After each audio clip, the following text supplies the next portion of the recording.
Mathematics की दुनिया में न्याज 10 आपके साथ हाज़िर है। आप सबको सलाम और आपसे रिक्वेस्ट कि एंड तक वीडियो को देखना और सब्सक्राइब भी करना और बेल आइकन का बटन भी दबाना, जैसे हर वीडियो जो है ना आपको आसानी से मिल जाए। तो डियर व्यूअर्स, आज लेक्चर नंबर 1 का पार्ट नंबर 3 है, वो है एक्सपोनेंट्स रूल्स। तो एक्सपोनेंट्स रूल्स में अगर हम इस तरीके से लिखें कि फ़र्ज़ कीजिए ये है आपके पास एक algebraic number a b belongs to real number. अगर इसको लिखा जाए कि a power x into b power x, तो इन दोनों का बेस सेम नहीं है लेकिन पावर सेम है। एक्सपोनेंट जिसको कहते हैं, रेज टू कहते हैं, तो इसको हम इस तरीके से भी लिख सकते हैं।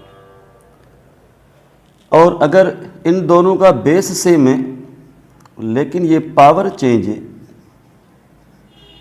एक्सपोनेंट चेंज है, रेज टू चेंज है, तो ये बेस होगा और ये power change, it means in दोनों को हम ऐड करेंगे, प्लस हो जाएगा।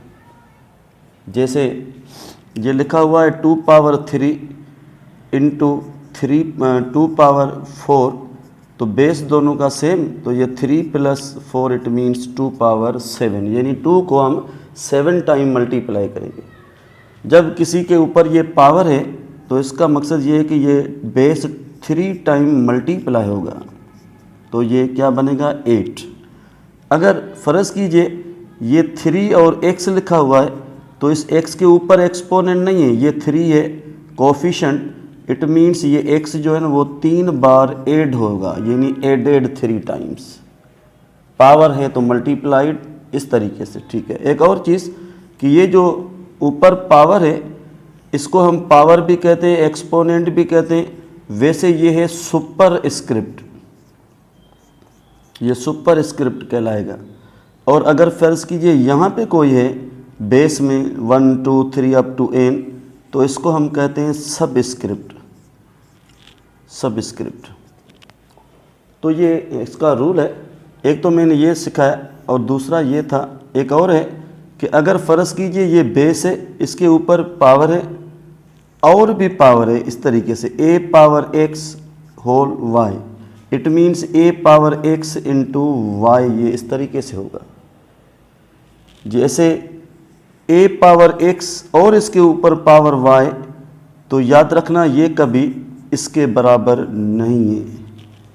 इसलिए कि फ़र्ज़ कीजिए ये आपके पास है 2 पावर 3, तो इसका मकसद ये है कि ये जो 2 है ना वो 3 टाइम मल्टीप्लाई होगा, यानी 2 इंटू 2 इंटू 2, ये 8 बन जाएगा। इट मीन्स 2 के ऊपर ये 8 है। और एक और एक्सपोनेंट का रूल ये है कि a पावर x और divide by a power y, base दोनों का सेम है और पावर चेंज है, तो हम इसको किस तरीके से लिखेंगे, a सेम, इस पावर को जब न्यूमरेटर में शिफ्ट करेंगे तो ये x माइनस y होगा, या इसको हम नीचे भी इस तरीके से भी शिफ्ट कर सकते हैं, ये y माइनस x। वो डिपेंड करेगा कि कौन सा बड़ा पावर है, क्योंकि हमें आंसर में जो है ना वो एक पॉजिटिव नंबर रखना है पावर में। जैसे ये आपके पास है a पावर माइनस x, इसको आप इस तरीके से लिख सकते हो, या आपके पास ये है 1/a पावर माइनस x, तो ये ऊपर जाएगा तो ये पावर पॉजिटिव बन जाएगा। यानी एक्सपोनेंट का पावर चेंज करने का तरीका ये है कि न्यूमरेटर से डिनोमिनेटर और डिनोमिनेटर से ये न्यूमरेटर में चेंज होगा, तो फिर होगा। इसी तरीके से अगर अपने पास एक ये वैल्यू है a पावर x, फिर ये दूसरी वैल्यू है अगर a पावर और ये y, इनके दरमियान ये प्लस है या ये माइनस है, तो याद रखना इन दोनों का पावर कोई सम वगैरह नहीं होगा, क्यों कि ये टर्म कंडीशन है। इस टर्म कंडीशन में ऐसे नहीं होगा। जैसे मैंने सिखाया था a पावर x और a पावर y, या a पावर x अपॉन में a पावर y, तो इसको हम कहते हैं फैक्टर कंडीशन। तो इस फैक्टर कंडीशन में ये रूल है कि बेस सेम पावर्स को ऐड या सब्ट्रैक्ट किया जाएगा, लेकिन इन दोनों को हम एडेड और सब्ट्रैक्टेड पावर्स को नहीं करेंगे। तो इसका क्या तरीका है, इसका तरीका ये कि अगर फ़र्ज़ कीजिए ये है 2 पावर 3, दरमियान में ये प्लस है और ये है 2 पावर 4, तो इसका मकसद पहले हम 2 पावर 3 को हल करेंगे, ये बन जाएगा 8, फिर 2 पावर 4 को हम हल करेंगे, ये बन जाएगा 16, फिर 8 और 16 को या तो प्लस किया जाएगा या तो माइनस किया जाएगा। इस तरीके से ये हल होगा। अच्छा, एक और ये रूल है कि अगर आपके पास एक वैल्यू है रेडिकल में x और ये दूसरी वैल्यू पे रेडिकल में y, यानी √x इंटू √y या स्क्वायर रूट ऑफ y, तो ये फैक्टर कंडीशन है। इस फैक्टर कंडीशन में हम इस तरीके से लिख सकते हैं बिल्कुल, यानी एक ही अंडर रूट में, या आपके पास एक ही अंडर रूट में कुछ चीज़ें इस तरीके से गिवन यानी फैक्टर्स, तो आप इसको अलग अलग इस तरीके से लिख सकते हैं। यह है फैक्टर कंडीशन। सिमिलरली ये डिवाइड में भी होगा, होल अंडर रूट है x अपान y का, तो स्क्वायर रूट ऑफ x अलग किया जाए और स्क्वायर रूट ऑफ y अलग किया जाए, ये भी सही है। लेकिन जब x प्लस y होगा यानी टर्म कंडीशन या माइनस y होगा, तो इनको हम किसी तरीके से ऐसे नहीं लिख सकते, ये गलत हो जाएगा। तो हल करने का तरीका क्या है, इसको हम पहले हल करेंगे, फिर इसको हल करेंगे, फिर इन दोनों को एडेड या सब्ट्रैक्ट किया जाएगा।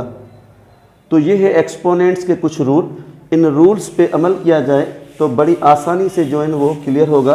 अच्छा, एक और चीज़ इसमें ये कि फ़र्ज़ कीजिए अपने पास ये वैल्यू इस तरीके से है और इसके ऊपर ये पावर 1 है। अगर इसको ऊपर लाया जाए तो ये 1/a पावर -1 बन जाएगा।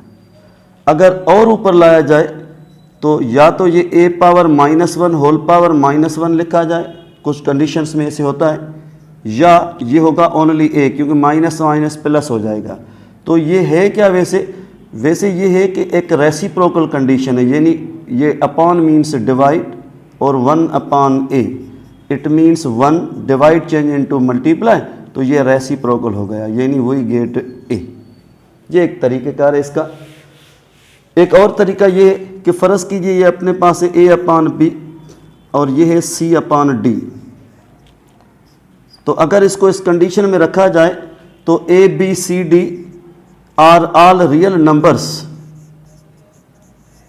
लेकिन ये जो b और d अपान में ये कभी ज़ीरो नहीं होगा, फिर इससे क्या होगा, अनडिफाइंड हो जाएगा। तो हम इसको हल करेंगे कैसे, या तो इसको हम ac/में bd इस तरीके से लिखें, या इसका एक रूल और भी है कि इसको हम ऊपर शिफ्ट किया जाए तो ये b पावर -1 और c d पावर -d या -1 ac bd होल पावर -1, इस तरीके से भी हम लिख सकते हैं। अच्छा, इसी तरीके से फ़र्ज़ कीजिए अपने पास ये है a और उसके ऊपर एक पावर 0 है, यानी ये a क्या है, ये a है एनी रियल नंबर, लेकिन ये ज़ीरो नहीं है, means non zero real number है। तो इसकी रिज़ल्ट जो है ना वो हमेशा 1 होगी। इसलिए 1 होगी कि इसके ऊपर ये जो पावर 0 है ना, इट मीन्स ये 1 से 1 यानी अपने आप का एडिटिव इन्वर्स मौजूद है। अगर इसको इस तरीके से पावर लिखा जाए, ये पावर जुदा हो गया, फिर क्या होगा, ये a पावर 1 और ये जो नेगेटिव है ये अपान में चला जाएगा, यानी अपने आप को उसने डिवाइड किया, जब डिवाइड किया तो हमें 1 मिलेगा। एक्सपोनेंट्स रूल्स में एक और इम्पॉर्टेंट चीज़ ये भी है कि फ़र्ज़ कीजिए आपके पास ये है 2 पावर या 2x और यहाँ पे 16 लिखा हुआ है। आपको ये x मालूम करना है, तो आप ये x कैसे मालूम करेंगे, तो ये 2 पावर x सेम रहेगा और ये जो राइट हैंड साइड है इसका बेस बनाओगे एग्जैक्ट लेफ्ट हैंड साइड की तरह, तो ये बनेगा 2 पावर 4। फिर क्या होगा, कंपेयर करेंगे हम, तो ये पावर को जब पावर से कंपेयर करेंगे तो ये 4 मिल जाएगा। यस, इस तरीके से हम इसको हासिल करते हैं। तो ये एक्सपोनेंट्स में कुछ रूल्स। अगर फ़र्ज़ कीजिए अपने पास ये वैल्यू है x और इसके ऊपर पावर ये है 3 इज इक्वल टू, यहाँ पे लिखा हुआ है कि ये 27। हमें मालूम क्या करना है, हमें मालूम x करना है। तो बेस में वो x है, तो दोनों का बेस सेम होना ज़रूरी नहीं है, लेकिन पावर सेम होना ज़रूरी है, एक्सपोनेंट सेम होना ज़रूरी है। तो ये 3 पावर 3 बन जाएगा। फिर हम कंपेयर करेंगे बेस को, क्योंकि पावर तो बराबर है, तो यस ये 3x की वैल्यू आ जाएगी।